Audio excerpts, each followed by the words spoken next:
एक संपन्न परिवार, करोड़ों की प्रॉपर्टी है, परिवार में पत्नी है, पति है, एक जवान बेटा है। पत्नी लेके इतनी दुष्ट प्रवृत्ति की है कि वो अपने पति की सारी प्रॉपर्टी पर कब्जा करना चाहती है और वो इसके लिए अपने पति पर दबाव बनाती है कि वो अपनी जान दे दे। लेकिन पति ने पत्नी की बात को दरकिनार कर दिया और अपनी जान देने से इनकार कर दिया। पत्नी की प्लानिंग ये थी कि यदि उसका पति मर जाएगा तो उसको उसके नाम की जो चूंकि नॉमिनी वही है तो करोड़ों की प्रॉपर्टी उसके नाम हो जाएगी और जो इनके नाम पर इंश्योरेंस कराया गया लगभग 1.25 करोड़ का वो भी हमको मिल जाएगा। इसके बाद मैं और मेरा बेटा सुकून पूर्वक जीवन जिएंगे, क्योंकि उसका पति अक्सर बीमार ही रहता था। महिला बहुत परेशान हो जाती है उससे, लेकिन वो मानने को तैयार नहीं होता है। आखिरकार महिला ने अपने जवान बेटे की मदद से और बेटे के एक और दोस्त की मदद लेकर के अपने पति की घर में ही गला दबा करके निर्मम तरीके से हत्या कर दी। उसकी डेड बॉडी को हाईवे के किनारे झाड़ियों में फेंक दिया। आखिरकार महिला और महिला का बेटा और उसका दोस्त पुलिस ने गिरफ्तार कर लिया और उसके बाद जो कहानी खुलकर सामने आई वो बहुत चौंकाने वाली है। दरअसल 10 फरवरी 2025 को महाराष्ट्र में एक जिला पड़ता है सांगली। सांगली में मिराज पंढरपुर हाईवे पड़ता है और हाईवे के किनारे झाड़ियों में एक व्यक्ति की डेड बॉडी बरामद की जाती है। जब पुलिस ने डेड बॉडी की पड़ताल की तो पता चला कि ये सांगली के रहने वाले बाबूराव पाटिल है, जाना पहचाना नाम है, प्रॉपर्टी करोड़ों की है। पुलिस इस मामले की गंभीरता से जांच कर रही थी, लेकिन ऐसा कोई एक भी सुराग पुलिस के पास नहीं लग सका जिससे ये लगे कि आखिरकार ये मर्डर है या रोड एक्सीडेंट है, क्योंकि हाईवे किनारे ही डेड बॉडी पड़ी हुई थी। लेकिन जब पोस्टमार्टम रिपोर्ट 4 से 6 दिन बाद आती है तो उसमें बताया जाता है कि इस व्यक्ति की गला दबा करके हत्या की गई थी। अब पुलिस सक्रिय होती है।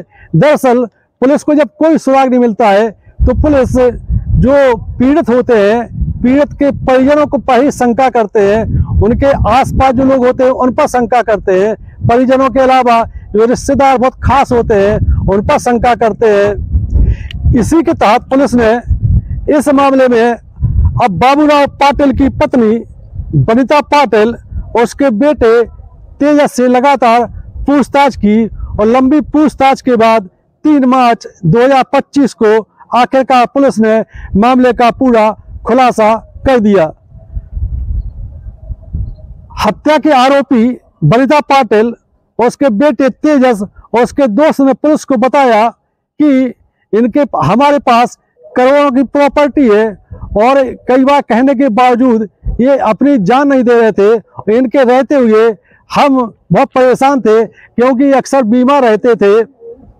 कई बार इनको सलाह दी गई कि कुछ खा करके या कैसे भी हो तुम यहाँ से चले जाओ इस दुनिया से, जिससे तुम्हारी सारी जो प्रॉपर्टी है वो हमारे नाम हो जाए। लेकिन ये इतने ढीठ थे कि इनने कभी ऐसा करने से मना कर दिया, कभी उल्टा ही हम लोगों पर लड़ने पर उतारू हो गए। आखिरकार वनिता पाटिल ने अपने बेटे, जवान बेटा है जो कि तेजस नाम है, उसके साथ मिल करके अपने पति की हत्या की साजिश रची। तेजस के एक फ्रेंड को इसमें एक मदद ली गई और उसको बुलाया गया घर पर। इसके बाद वनिता पाटिल, उसके बेटे तेजस और उसके दोस्त ने बाबूराव पाटिल की रात में गला दबा करके मर्डर कर दिया और मर्डर करने के बाद dead body Miraj Pandharpur highway पर रोड किनारे फेंक दी, जिससे ये लगे कि ये कोई मर्डर नहीं है बल्कि रोड एक्सीडेंट है। और अगर रोड एक्सीडेंट को मान लिया जाएगा तो जो 1.25 करोड़ की जो बीमा किया गया है वो आराम से मिल जाएगा।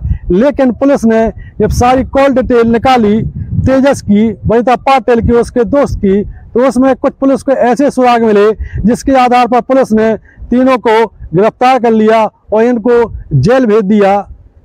एक कहानी सुनाने का मकसद और वीडियो बनाने का मकसद कितनी भी विपरीत परिस्थितियां आए, हमेशा नैतिकता से, हमेशा मर्यादा से जीवन जीना चाहिए।